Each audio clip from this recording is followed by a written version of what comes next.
Hello students, कैसे आप सब लोग। आई होप आप सभी अच्छे होंगे।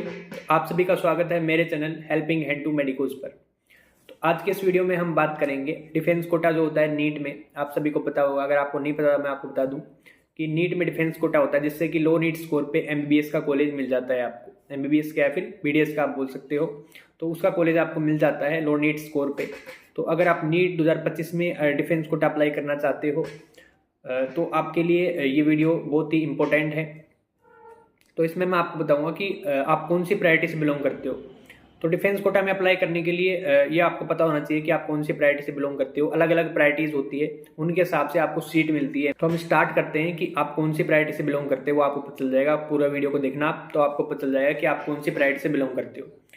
अगर आपके फादर की किसी एक्शन के दौरान डेथ हो गई थी तो आप आओगे प्रायोरिटी फर्स्ट में।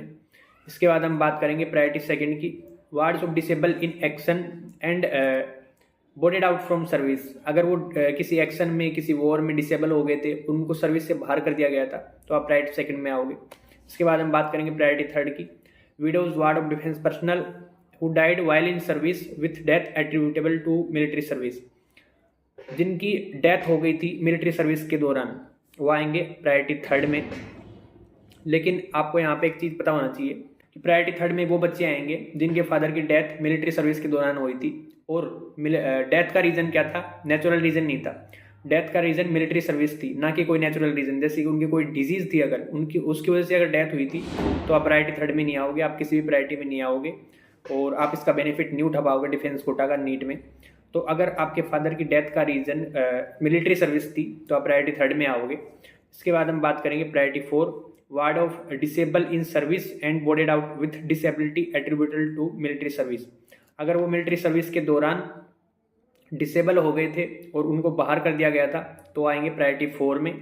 उसके बाद हम बात करेंगे प्रायोरिटी फिफ्थ की, ward of ex serviceman and serving personal who are in receipt of gallantry award. जो भी एक्स सर्विसमैन है या फिर सर्विंग पर्सनल है, उनको ये सारे अवार्ड मिले हुए हैं। कौन कौन से अवार्ड मिले हुए हैं? परमवीर चक्र, अशोक चक्र, महावीर चक्र, कीर्ति चक्र, उसके बाद है वीर चक्र और शौर्य चक्र, सेना मेडल, नौसेना मेडल और वायुसेना मेडल। ये जो मैंने आपको बताए हैं, इनमें से अगर कोई भी मेडल मिला हुआ है आपके फादर को, अगर वो सर्विंग है या फिर एक्स सर्विसमैन है, तो आप आओगे प्रायोरिटी फिफ्थ में। इसके बाद हम बात करेंगे प्रायोरिटी सिक्स की। प्रायोरिटी सिक्स में आते हैं एक्स सर्विसमैन। जितने भी एक्स सर्विसमैन हैं, अगर आपके फादर आर्मी से रिटायर्ड हैं, नेवी से रिटायर्ड हैं या फिर एयरफोर्स से रिटायर्ड हैं, तो आप आओगे प्रायोरिटी सिक्स में। इसके बाद हम बात करेंगे प्रायोरिटी सेवन की। प्रायोरिटी सेवन में कौन आता है? Wives of defence personnel disabled in action boarded out from service. मतलब कि अगर जो वाइफ होती है किसी भी एक्स सर्विसमैन की या फिर सर्विंग पर्सनल की, जिनको की सर्विस से बाहर कर दिया गया था, तो उनकी वाइफ से ये बेनिफिट उठा सकती है, वो आती है प्रायोरिटी सेवन में।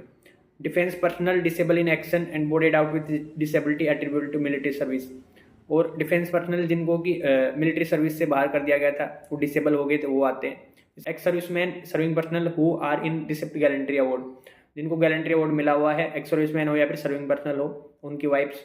तो ये हो गया प्रायोरिटी सेवन के बारे में। इसके बाद हम बात करेंगे प्रायोरिटी एट के बारे में, वार्ड्स ऑफ सर्विंग पर्सनल। जो भी सर्विंग पर्सनल हैं वो आएंगे प्रायोरिटी एट में। जितने भी सर्विंग पर्सनल हैं, अगर आपके पापा आपके फादर कंटिन्यू सर्व कर रहे हैं अभी आर्मी में, तो प्रायोरिटी एट में आओगे आप। इसके बाद प्रायोरिटी नाइन। प्रायोरिटी नाइन में आएंगे आप wives of serving personal. Serving personal की जो वाइफ्स होती हैं वो आएगी प्रायोरिटी नाइन में। तो ये मैंने आपको अलग अलग प्रायोरिटीज़ बता दी हैं, और इन्हीं के हिसाब से आपको एमबीबीएस या फिर बीडीएस की कॉलेज मिलेगी जब आपकी नीट की काउंसलिंग होगी। उसके बाद कैसे क्या प्रोसीड्यूर होता है, पूरा क्या डॉक्यूमेंट्स चाहिएंगे, वो सभी जानकारी आपको मेरे चैनल पे मिल जाएगी। तो चैनल को सब्सक्राइब कर लेना और वीडियो को जरूर लाइक करना सभी बच्चे। और अगर आपका कोई डाउट हो जाता है तो आप कमेंट बॉक्स में कमेंट कर सकते हो, आपको जल्दी ही रिप्लाई मिल जाएगा। Thank you.